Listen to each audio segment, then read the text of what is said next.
Buenas tardes, doctor. Buenas tardes, compañeros. Yo les voy a hablar sobre la biopsia renal. Siguiente. Ya, la biopsia renal tuvo sus orígenes en el año de 1950 por tres autores llamados Inversen, Brun y Alga, los cuales realizaron esta técnica en un paciente sentado en la que utilizaron como instrumento una aguja de aspiración, además de urografía intravenosa que permitió la guía de la misma. Para el año de 1954, dos exponentes de la medicina como Skip y Murker mejoraron la técnica mediante el uso de una aguja denominada Pitt-Zimmermann y con la persona en posición de decúbito prono. Gracias a estos avances en la medicina disminuyeron las complicaciones en aquellos pacientes sometidos a este procedimiento. Debemos saber que este procedimiento permite conocer de forma exhaustiva las enfermedades renales, ya que se han utilizado hace más de 60 años, convirtiéndose en un desafío tanto para el patólogo como el clínico, ya que como se conoce, las enfermedades renales son de gran complejidad. Al momento se conoce que la biopsia renal presenta algunos riesgos, es por esto que se debe seguir algunas normas para la realización de la misma. La siguiente. Entre ellos tenemos agotar todos los métodos que son invasivos para el paciente y se relacionan con el diagnóstico de las enfermedades renales, mostrando signos y síntomas similares a las enfermedades parenquimatosas. Además, pensar que los resultados de la biopsia indicarán el correcto diagnóstico y se debe hacer el estudio por medio de profesionales expertos, como es el patólogo, por medio de técnicas óptimas de inmunofluorescencia y finalmente electrónicas. La biopsia no se debe utilizar como diagnóstico definitivo sin antes de verificar la clínica. La siguiente. Entre los tipos de biopsia renal existen tres tipos. La siguiente. El primer tipo tenemos la biopsia renal transvenosa o transyugular o transfemoral. Este tipo de biopsia es más seguro en comparación con la biopsia percutánea, ya que su aguja se dirige hacia las venas de su parénquima renal para llegar hasta los vasos sanguíneos de gran calibre. Al momento de existir un sangrado debemos pensar en el sistema venoso. Además se observa si existen perforaciones a nivel capsular, también hemorragias importantes, las cuales se pueden controlar mediante una embolización de la bobina. La siguiente. Sin embargo, varios estudios demuestran que esta embolización es inservible, ya que la existencia de sangrado en un hematoma de origen perirenal o en la orina significa la ruptura de una arteria, en la cual se necesita la realización de una angiografía selectiva o una embolización a nivel arterial. También debemos saber que la biopsia renal transvenosa no es tradicional debido a que se necesita de especialistas de un tiempo adecuado. Además de eso, requiere de más gastos económicos en comparación con el abordaje percutáneo. Este procedimiento es indicado en diatesis en aquellos pacientes con sangrado que no se ha podido controlar, o por otro lado, esta técnica se realiza de forma frecuente en pacientes con ventilación artificial en UCI, cuando se requiere de un tejido de varios órganos, como es el hígado, riñón o corazón, o también en ascitis, donde no se puede colocar al paciente en una posición prona, o aquellos pacientes con hipertensión. La siguiente. Es por esto que el paciente se encuentra en posición de cúbito dorsal, canulando la vena yugular interna derecha y después se pasa una guía hacia la vena cava inferior para pasar un catéter a la vena renal derecha y por último pasa una vaina la cual permite el contraste adecuado para que el dispositivo de la biopsia pase adecuadamente por esta y se tomen las muestras necesarias para esta revisión. También debemos saber que al momento de la obtención de la muestra se inserta el contraste para obtener la perforación de la cápsula y las bobinas, así como también se realiza la embolización si existe sangrado activo. Estudios demuestran que la muestra del tejido renal mediante la biopsia es de eficacia variable, así como también muestra una evidencia en el diagnóstico de un 90%. La siguiente. El segundo tipo de biopsia renal tenemos la biopsia renal laparoscópica. Esta biopsia se necesita de anestesia general, además de dos laparoscópicos en la línea axial, anterior y posterior, lo cual permite la entrada al espacio retroperitoneal. Por otro lado, los forceps sirven para la obtención de la muestra cortical.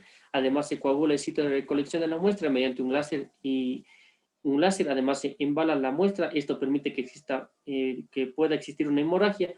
Estudios indican que la obtención de la muestra se dio de forma eficaz en un 96% en 74 pacientes, de acuerdo al estudio.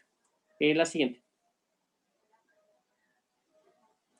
En tanto tenemos la biopsia renal laparoscópica. Principalmente esta biopsia se necesita de anestesia general, además de dos laparoscópicos, igual que la biopsia renal abierta, tanto un anterior como un posterior, lo cual permite la entrada del espacio retroperitoneal, mostrando un 96% de eficacia en este tratamiento. La siguiente. En cuanto a la evolución prebiopsia, es de suma importancia realizar una correcta valoración al paciente antes de realizar la biopsia, lo que permite una mayor seguridad en el procedimiento. Debemos controlar los signos vitales, determinar el tamaño de ambos riñones y determinar si existe alguna diatesis. Debemos realizar una historia clínica detallada para determinar si el paciente presenta un sangrado prolongado. Además, si utiliza warfarina debido a que es un medicamento que aumenta el sangrado. También es recomendable realizar una ecografía debido a que nos permite observar si existe alguna alteración morfológica a nivel del riñón. Debemos saber que al momento de realizar la biopsia renal, el paciente debe suspender cualquier medicamento que prolongue el tiempo de sangrado, como puede ser aspirina, clopidogrel. Debemos suspender 7 días antes en pacientes con bajos niveles de plaquetas y es recomendable realizar transfusión permitiendo disminuir el deterioro de las mismas producidas por el clopidogrel. La siguiente.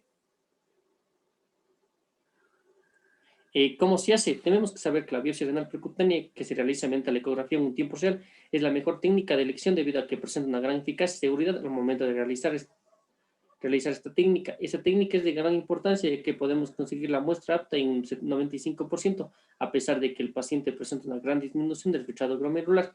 Es de suma importancia seguir las normas para dar paso a una nueva práctica de la misma. Es por esto que la biopsia renal debe ser realizado por un profesional apto. Además, se debe realizar la práctica en laboratorios de simulación para realizar correctamente este procedimiento. Por otro lado, para la realización de biopsia renal, debe estar presente un nefrólogo que participe en todo momento para que esta técnica sea segura y eficaz al momento de extraer la muestra para el correcto diagnóstico de la enfermedad renal.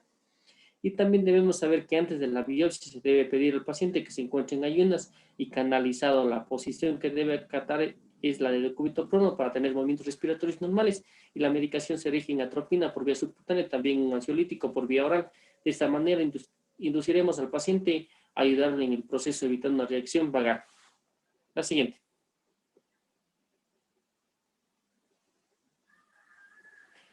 También debemos saber que la utilización de sondas que se utilizan en este procedimiento tienen la característica de ser ecográficas y de poseer un adaptador permitiendo tirar el riñón en tiempo real.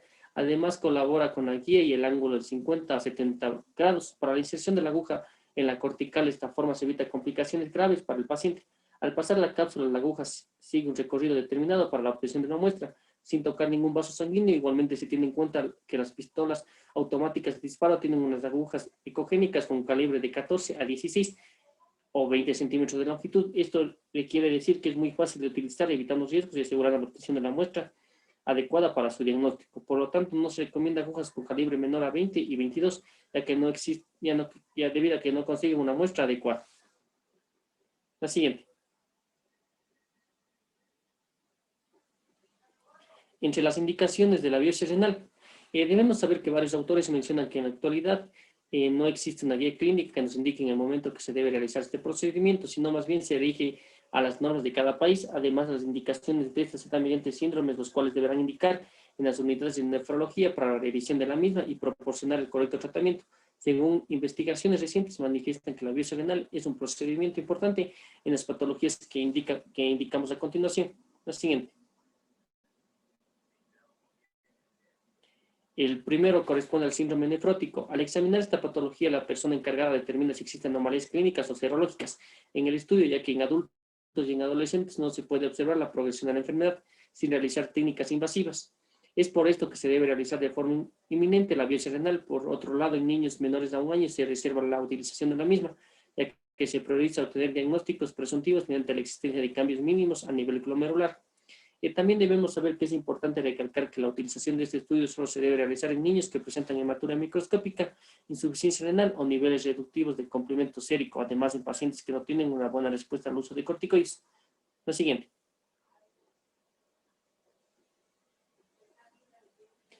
Tenemos otra enfermedad que es la proteinuria aislada.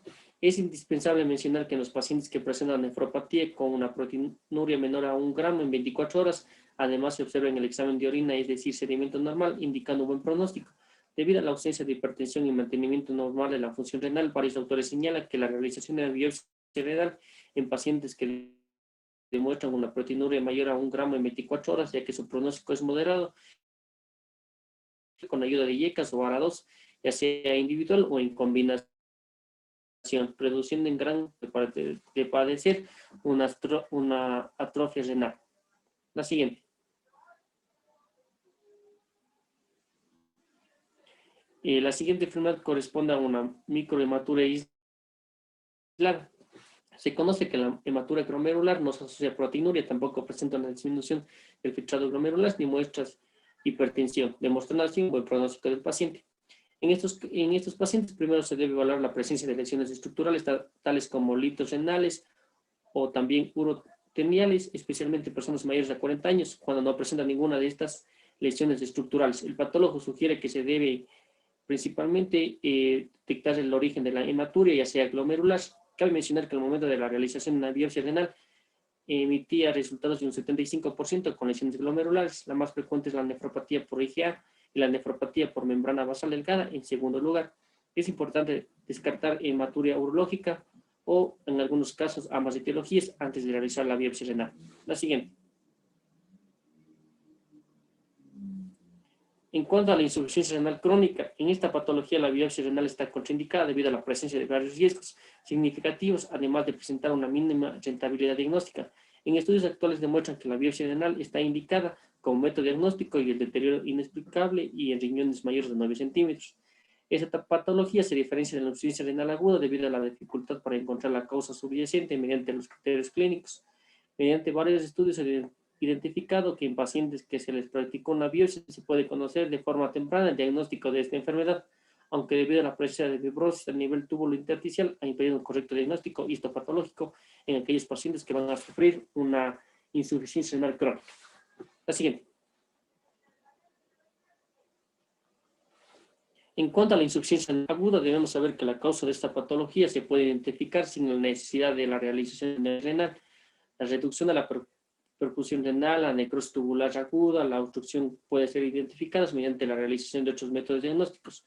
Cuando existe una dificultad para verificar de forma segura la patología, se debe realizar inmediatamente una biopsia renal.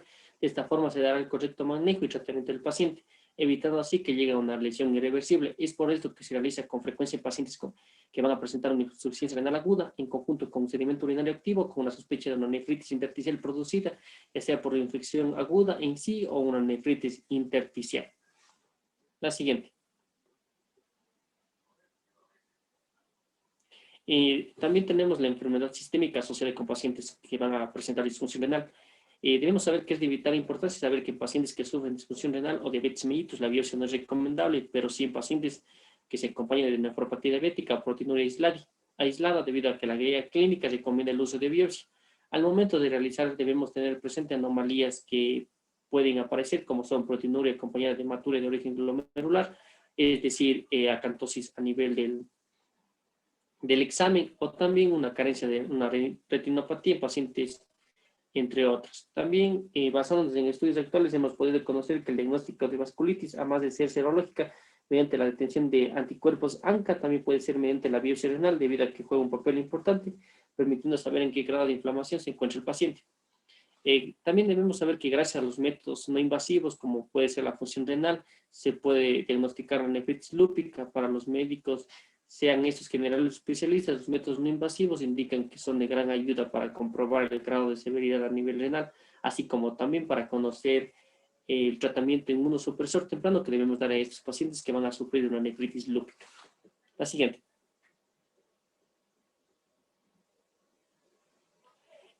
La siguiente enfermedad es una disfunción del trasplante renal. Tenemos que saber que hoy en día es recomendable realizar la biopsia renal en aquellos pacientes que fueron sometidos a un trasplante renal o la presencia del rechazo del mismo. Además, debemos saber apreciar la presencia de cicatrices y determinar el tratamiento inmunosupresor adecuado. Debemos saber la ubicación correcta para la realización del trasplante renal, es decir, a nivel de la fosa ilíaca, debido a que nos permiten conocer el lugar apropiado donde se realiza la biopsia. De esta forma se obtendrá la causa que provoca esta patología. La biopsia renal debemos saber que permite reconocer cuando existe un rechazo agudo debido a la nefropatía crónica del ingesto. Está recomendado realizar una biopsia cuando se busca determinar la existencia de calcinuria o sepsis urinaria que pueden provocar una disfunción en estos pacientes que son sometidos a trasplante renal. La siguiente.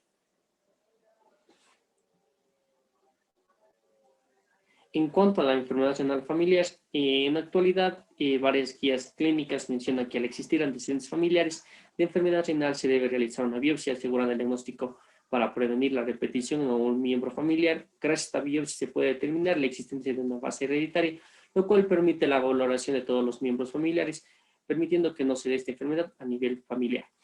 La siguiente.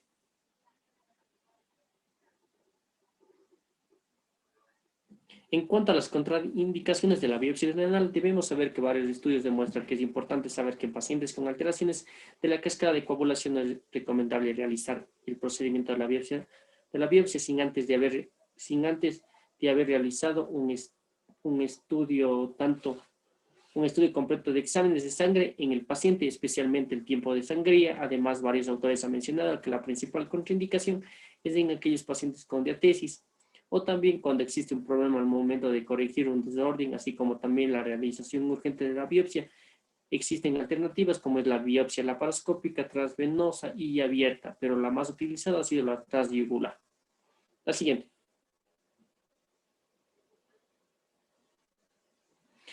Por otro lado, existen otras contraindicaciones cuando el paciente al momento de la realización de la biopsia, ya que ésta no sigue las órdenes adecuadas para este procedimiento. Es por esto que se han tomado medidas importantes, tales como la sedación y la anestesia general, permitiendo así la realización apropiada de la misma. También, además, se ha sumado las contraindicaciones en aquellos pacientes con hipertensión mayor a 160/95 milímetros de mercurio, o también en aquellos pacientes que van a presentar un absceso perinefrítico, una hidronefrosis, una pielonefritis, una hipotensión o quistes y tumores renales. Es por esto que se debe corregir esta patología antes del procedimiento. Otra de las contraindicaciones para la biopsia percutánea ha sido cuando el riñón trabaja de forma solitaria. La siguiente. Entre las principales complicaciones que puede presentar el paciente luego de la biopsia renal tenemos el dolor. Estos pacientes presentan un dolor de tipo sordo, nivel donde se localiza la aguja después de haber perdido el efecto analgésico. El dolor puede disminuir mediante la administración de paracetamol, lo que permite disminuir notablemente los síntomas. Si el dolor persiste, puede tratar de una hemorragia a nivel perirenal, la cual puede ser tratada mediante la utilización de opiáceos, o también puede darse a caso de presencia de hematuria visible, que puede conllevar a la formación de coágulos de tipo cólico. La siguiente.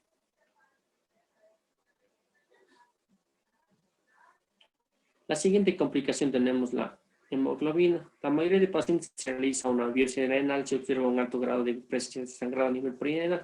Además, estos pacientes presentan una disminución gradual de 1 gramo sobre decilitro de hemoglobina. Y estos pacientes es recomendable un reposo absoluto y el control adecuado de los niveles sanguíneos. Si el paciente tiene un sangrado asociado con hipotensión y no mejora con el reposo, se debe realizar una angiografía renal para ver dónde se encuentra la localización del daño.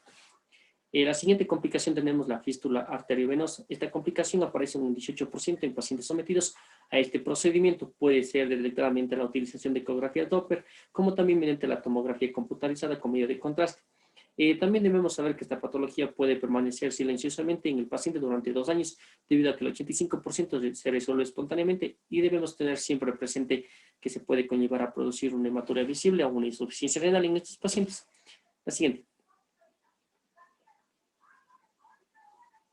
Entre otras complicaciones, varios estudios han demostrado que puede presentarse complicaciones poco frecuentes a nivel sistémico, como en el hígado y vesícula biliar, o también puede presentarse un hemitórax o un neumotórax al momento de insertar la aguja en el paciente. Y la última complicación, que es menos frecuente, es la muerte, debido a que varios autores mencionan que el porcentaje de muerte por este procedimiento es bajo, sino más bien las muertes tienen que ver con el mal control de la hemoglobina, particularmente en aquellos pacientes que presentan alto riesgo o aquellos pacientes que presentan un tiempo de sangría menor a 20 a 25 segundos. La siguiente. Gracias por su atención.